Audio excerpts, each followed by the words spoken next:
नमस्कार, मैं हूं राहुल शर्मा। आप देख रहे हैं एसपी 9 न्यूज। स्वागत है आप सभी का हमारे इस खास प्रोग्राम में। प्रोग्राम की शुरुआत इस वक्त हम बात करेंगे मालविका सूद से। जी हां, सोनू सूद की बहन मालविका सूद कांग्रेस में शामिल हो गई और पंजाब में अगले साल होने वाले विधानसभा चुनाव से पहले मालविका जो है कांग्रेस की टिकट से चुनाव लड़ती नजर आएंगी। आखिरकार किन वजहों के चलते कांग्रेस में शामिल हुए और क्या पहले से ये तैयारियां चल रही थी कि मालविका सूद कांग्रेस में जाएंगी? इसी मुद्दे पर मेरे साथ बात करने के लिए मौजूद है मेरी सहयोगी अनुजा। अनुजा, बहुत बहुत स्वागत है आपका हमारे इस खास प्रोग्राम में। और पहला सवाल अनुजा आपसे ले लेते हैं कि मालविका सूद क्या पहले से ये प्लान तैयार कर रही थी कि उन्हें कांग्रेस में जाना है?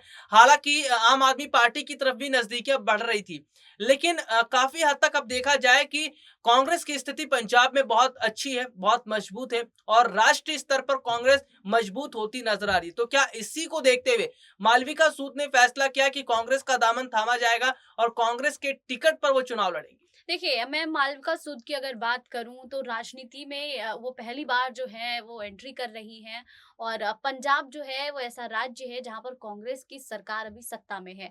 तो लाज़मी-सी बात है कि अगर कोई भी नेता अगर पहली बार राजनीति में एंट्री कर रहे हैं तो वो ऐसे न पार्टी के साथ जाना चाहेंगे जिसकी सरकार सत्ता में हो। और कांग्रेस पार्टी जो है अभी सत्ता में है और लगातार जो है चुनाव को लेकर कांग्रेस पार्टी की ओर से अब कई काम भी किए जा रहे हैं। लेकिन इस बीच मैं बता दूं कि मालविका सूद जो हैं वो अब चुनावी दौरे करने भी शुरू कर दिए हैं। कुछ दिनों पहले तक बस यही बातें सामने आ रही थी कि वो पार्टी में शामिल होंगी, लेकिन अब जो है वो चुनावी दौरे करते हुए भी नजर आ रही हैं। चूंकि अब चुनाव में बहुत ज्यादा समय भी नहीं रह गया है, जी। तो ये बहुत लाजमी सी बात है कि जब वो पार्टी ज्वाइन करेंगी तो बहुत जल्दी जल्दी सारे काम करते हुए भी नजर आएंगे। करते हुए भी नजर आएंगे और जाहिर सी बात है कि चुनाव से पहले मालविका ने कांग्रेस का दामन थाम लिया। लेकिन अनुजा, यहाँ पर देखा जाए कि सोनू सूद के घर पर आईटी का छापा पड़ा था और बीजेपी से तो अब काफी हद तक सोनू सूद का रिश्ता बहुत खराब हो चुका है। लेकिन कैप्टन अमरिंदर के साथ उनकी तस्वीर देखी गई थी,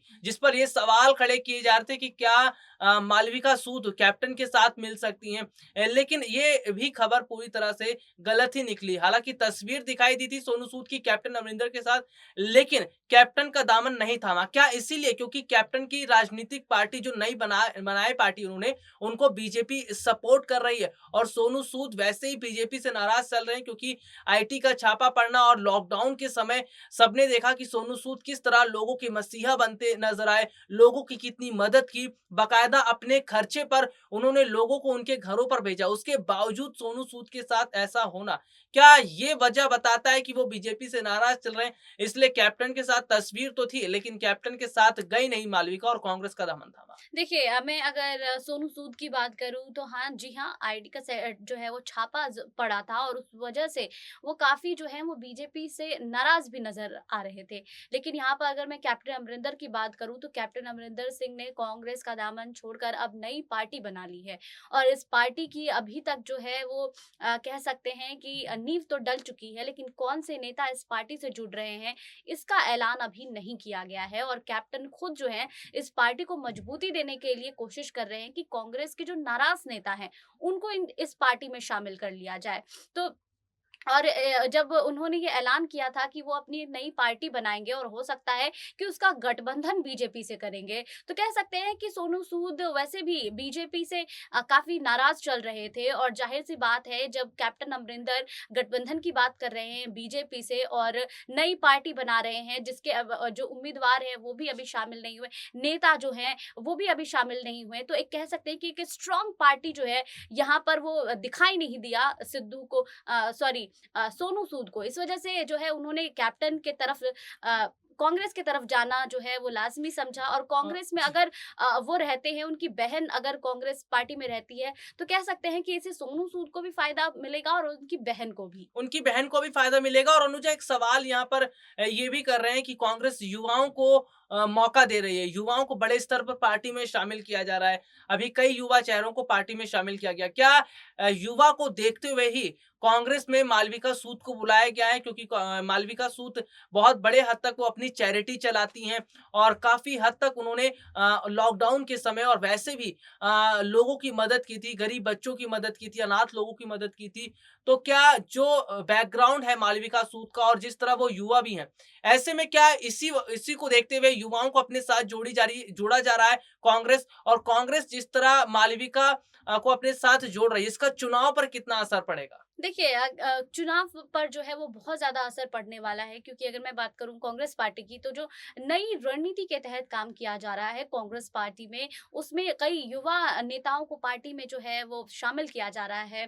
कुछ दिनों पहले जो है वो कन्हैया कुमार, जिग्नेश मेवानी को शामिल किया गया, अब जो है मालविका सूद को शामिल किया गया है। तो कह सकते हैं कि अब कांग्रेस पार्टी जो है युवा चेहरों को जो पार्टी में शामिल करने की जो नई रणनीति लेकर आई है, इसका फायदा ये मिलेगा कि जो बेरोजगार युवा हैं, जो जिन्होंने कोरोना काल में जो है नौकरी से हाथ धोया है, जो बेरोजगार है, वो काफी अभी बीजेपी के तरफ आक्रोशित हैं, और उसी का फायदा जो है वो कांग्रेस पार्टी उठाने की कोशिश कर रही है। इसीलिए इस रणनीति के तहत कांग्रेस पार्टी को काफी फायदा पहुंचने वाला है, क्योंकि युवा इस बार काफी बीजेपी सरकार से नाराज दिख रहे हैं। बीजेपी काफी हद तक नाराज दिखाई दे रही है और जनता बीजेपी से नाराज है।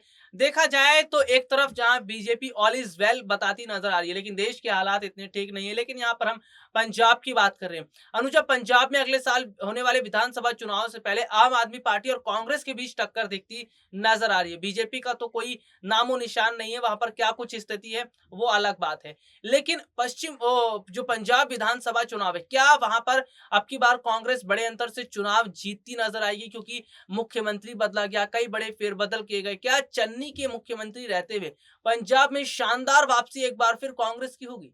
देखिए कह सकते हैं, क्योंकि अगर मैं चरणजीत सिंह चन्नी की बात करूं, जिन्हें अभी ही जो है मुख्यमंत्री पद की जिम्मेदारी दी गई है, और बहुत सोच समझकर उनको इस पद पर जो है वो काबिज किया गया है। चन्नी जो है सिख समुदाय से हैं, दलित नेता हैं, और चुनाव नजदीक भी आ रहे हैं, तो इस बार कांग्रेस पार्टी जो है वो सिख समुदाय के नेता और दलित नेता को जो है वो अहम चेहरा बनाए हुए हैं, जिसे कह सकते हैं कि दलितों का समर्थन जो है वो कांग्रेस पार्टी को मिलेगा। और चन्नी जैसे ही उन्हें मुख्यमंत्री पद की जिम्मेदारी मिलती है, उसके बाद वो कहते हुए नजर आते हैं, किसानों के समर्थन में बयान देते हुए नजर आते हैं। तो एक तरह से देखा जा सकता है कि जहां पर चरणजीत सिंह चन्नी जो है दलित समुदाय के लोगों को जो है खुद की तरफ आकर्षित करेंगे, वहीं किसानों को भी अब आकर्षित करने की कोशिश की जा रही है। तो जो कह सकते हैं ना, पंजाब में जो 2022 में चुनाव है, उसके लिए जो रणनीति है वो बहुत पहले से तैयार की गई है, और बहुत अहम अहम चीजों पर फोकस किया जा रहा बहुत है। अहम चीजों पर फोकस किया जा रहा है। पंजाब चुनाव से पहले चरणजीत सिंह चन्नी ने घोषणा पत्र जारी भी कर दिया है। घोषणा पत्र में किसानों की कर्ज माफी, बिजली बिल माफ, पानी बिल माफ, तमाम तरह के वायदे दिखते नजर आ रहे हैं, और इसी को देखते हुए पंजाब में कांग्रेस की तरफ जनता रुख कर रही है। चलिए, आज के लिए इतना ही। आपसे फिर दोबारा मुलाकात होगी, तब तक ले जा दीजिए, नमस्कार।